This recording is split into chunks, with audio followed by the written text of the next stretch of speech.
파코월드에 오신 걸 환영합니다. 바이낸스가 파일을 안 상장했다고요? 많은 사람들이 그렇게 생각합니다. 커뮤니티 투표까지 해놓고 왜 아무 말도 없었냐? 바이낸스가 파일을 무시한 거 아니냐는 말들까지 나왔죠? 하지만 진실은 조금 다릅니다. 상장을 안 한 것이 아니라 못한 것이었습니다. 왜냐고요?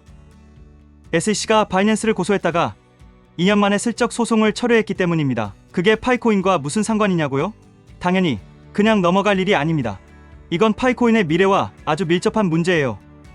그런데 이 와중에 조용히 움직이고 있는 누군가가 있습니다. 거대한 자금, 거대한 침묵, 그리고 믿기 힘든 시점의 일치. 2025년 4월부터 누군가 OKX 거래소에서 매일 수백만 파일을 출금하고 있습니다.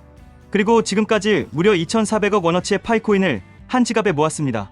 그게 누구냐고요? 지금부터 그 이야기를 시작해봅니다.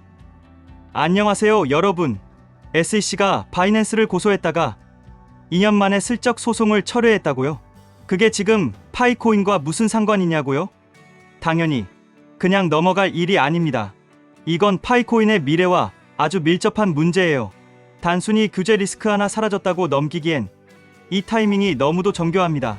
바이낸스가 투표까지 해놓고도 상장을 미뤄둔 그 흐름을 이제야 퍼즐처럼 맞출 수 있게 됐거든요. 2025년 6월 SEC는 바이낸스와의 법적 다툼을 갑작스럽게 끝냈습니다. 2023년부터 무려 13개의 혐의를 걸고 달려들던 SEC가 두 해도 채 못 가서 소송을 접었다. 이건 단순한 철회가 아니라 전략적 후퇴에 가깝죠. 바이낸스는 이를 암호화폐 산업의 승리라고 말했지만 그 속내는 훨씬 복잡합니다. 그럼 여기서 우리는 질문을 던져야 합니다. 바이낸스가 규제 리스크에서 벗어난 지금 가장 먼저 움직일 가능성이 있는 코인은 무엇일까? 그렇습니다. 바로 파이코인입니다. 기억하시나요? 2025년 2월 바이낸스는 파이코인 상장을 두고 Community Vote to List라는 이름으로 커뮤니티 투표를 진행했어요. 86% 이상이 찬성, 참여자만 30만 명에 달했습니다. 그런데 결과는 어땠죠? 상장은 없었습니다.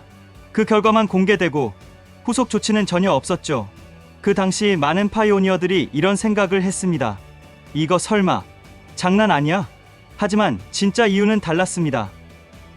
SEC와의 소송이 한창이던 바이낸스는 파이네트워크가 운영하는 KYB의 기준에 맞지 않았을 가능성이 큽니다. 공식적으로는 언급되지 않았지만 파이네트워크의 KYB 시스템은 외부 인증기관이 실명과 실체, 법적 리스크를 기준으로 평가하는 구조예요. 파이 측이 직접 얘는 탈락 하는 구조가 아니라는 뜻입니다. 그리고 그 시기 바이낸스는 가장 큰 법적 리스크 덩어리였습니다.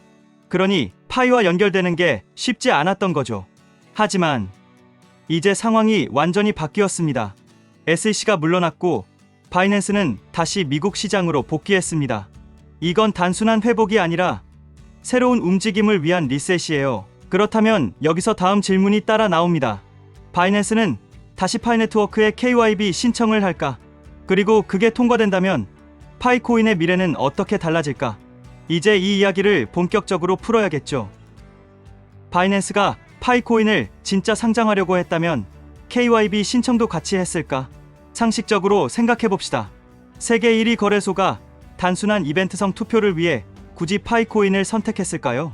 그것도 무려 30만 명 가까운 유저들이 참여한 대형 투표였는데 상식적으로는 이미 내부적으로 KYB 신청을 했거나 최소한 상장 검토 단계에 들어간 상황이었을 가능성이 높죠. 그리고 중요한 사실 하나, 파이네트워크는 KYB를 직접 심사하지 않습니다. 많은 파이오니어들이 파이팀이 거래소 심사한다고 알고 있는데 그건 절반만 맞는 이야기예요.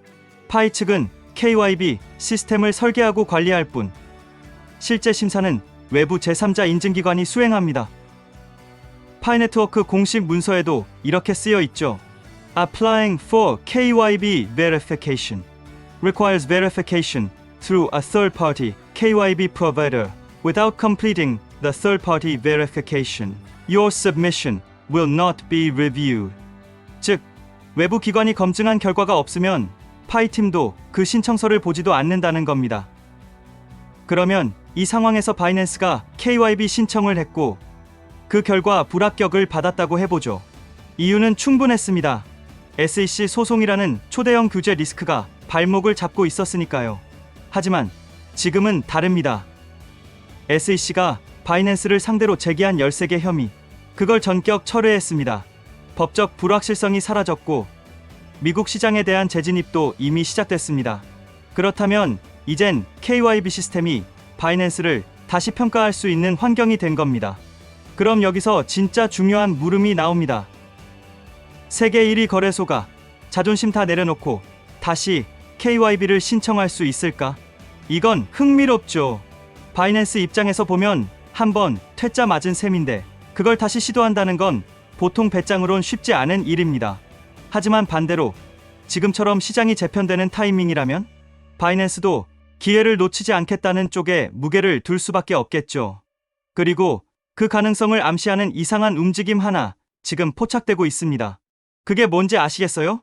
이쯤에서 진짜 무서운 흐름 하나 바로 확인해 보시죠. 지금 누군가 조용히 파이코인을 긁어모으고 있다면 믿으시겠어요? 바이낸스 투표는 끝났고 상장은 없었습니다. 시장 분위기도 서서히 식어가고 있었죠. 그런데 바로 그때 놀라운 움직임 하나가 포착됩니다. 2025년 4월 OKX 거래소에서 특정 지갑으로 지속적인 대규모 파이코인 출금이 시작됐습니다. 단 하루도 빠지지 않고 수백만 파이씩 꾸준하게 파이스캔에서 확인된 해당 지갑에는 지금까지 무려 2억 8천만 파이, 미화 약 1억 7,900만 달러, 한화 약 2,400억 원 규모의 파이가 쌓였습니다. 이건 단순한 투자자가 할 수 있는 규모가 아닙니다. 그리고 중요한 건 타이밍이죠. 상장 기대감이 꺾이고 시장이 조용해진 바로 그 시점부터 이 슈퍼고래는 움직이기 시작했습니다. 대중은 실망하며 시선을 돌렸고 뉴스는 사라졌고 커뮤니티는 정적에 빠졌습니다.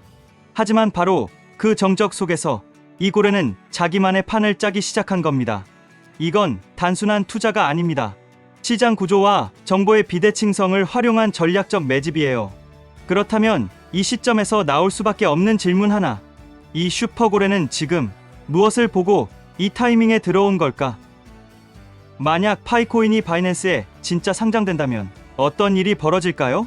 그 순간은 단순한 가격 상승 이벤트가 아닐 겁니다. 파이코인 생태계 전체의 구조가 뒤흔들리는 순간이 될 가능성이 큽니다. 우선 첫 번째로 유동성의 전환이 일어납니다. 지금 파이코인은 대부분의 거래가 제한되어 있고 공식적으로 유통 가능한 채널도 한정적이에요. 그런 상황에서 바이낸스처럼 유동성이 높은 글로벌 거래소에 상장된다면 수억 명의 사용자와 자금이 동시에 진입할 수 있는 게이트가 열리는 셈이죠. 두 번째, 평가 체계의 전환이 일어납니다. 현재 파이코인의 가치는 커뮤니티 기반, 실사용 앱 확장, KYC 완료자 수 등의 내적 지표로만 평가받고 있죠. 하지만 바이낸스에 상장되는 순간 시장은 파이코인을 비트코인, 이더리움, 솔라나와 같은 비교 가능한 자산으로 재정의하기 시작할 겁니다. 즉, 지금처럼 독립된 가치가 아닌 암호화폐 시장 전체에서 차지하는 비중과 포지션으로 판단되는 존재가 된다는 겁니다. 세 번째, 심리 구조의 전환입니다. 지금 파이오니어 대부분은 기대와 희망이라는 감정으로 파이를 바라보고 있어요. 하지만 바이낸스 상장은 그 기대를 현실로 바꾸는 기폭제가 됩니다. 그 순간부터는 사람들이 묻기 시작하겠죠. 파이 시세는 지금이 바닥일까? 여기서 10배, 100배 가능할까? 비트코인을 넘어설 수 있을까? 물론 이건 과장이 섞인 질문일 수 있어요. 하지만 중요한 건 그 질문을 대중이 던진다는 겁니다.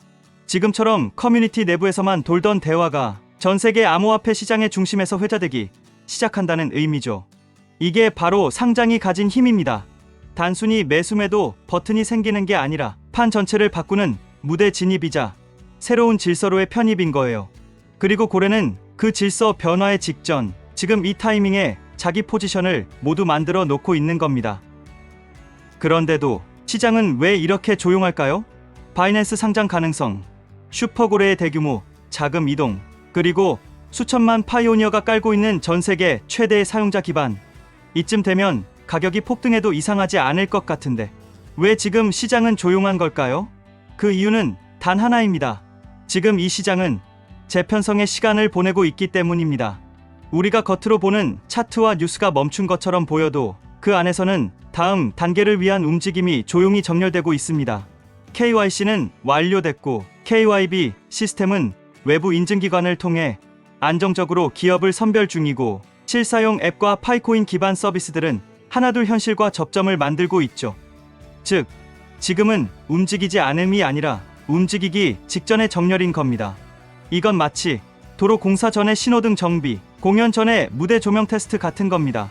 지금은 조용한 게 맞는 시기라는 말이죠. 하지만 이 시기를 알아보는 소수는 이미 움직이고 있어요. 누군가는 지금 실사용 앱을 먼저 깔고, 누군가는 KYB 승인 기업과 제휴를 검토하며, 또 누군가는 거래소에서 조용히 포지션을 만들고 있습니다. 그리고 그 조용한 움직임이 다 끝나고 나면 우리는 다시 묻게 되겠죠. 그 조용했던 시간 동안 나는 어디에 있었던가? 이제 질문은 바뀌어야 합니다. 당신은 이 시장에서 어떤 선택을 할 건가요? 앞서 말했듯 지금 시장은 조용합니다. 하지만 그건 멈춘 게 아니라 다음 단계로 움직이기 위한 준비가 조용히 끝나가고 있다는 뜻이죠. 그리고 그 흐름을 가장 먼저 읽은 사람들은 이미 움직이고 있습니다. 실사용 파일을 통해 현실과 접점을 만들고, KYB 인증 기업과 네트워크를 확장하며 고요한 시장 속에서 조용히 자리를 선점하고 있죠. 여기서부터는 판단의 문제입니다. 지금 이 시장을 단순한 투자 기회로 볼 건가? 아니면 생태계 안에서의 내 역할을 찾는 플랫폼의 시작점으로 볼 건가? 기억하세요. 파이코인은 단순한 암호화폐가 아닙니다. 사람과 네트워크, 그리고 실사용을 기반으로 작동하는 새로운 경제 질서입니다. 그렇다면 진짜 질문은 이거겠죠. 나는 이 네트워크 안에서 어떤 역할을 준비하고 있는가? 지금 이 조용한 순간이 그 흐름의 입구일지도 모릅니다.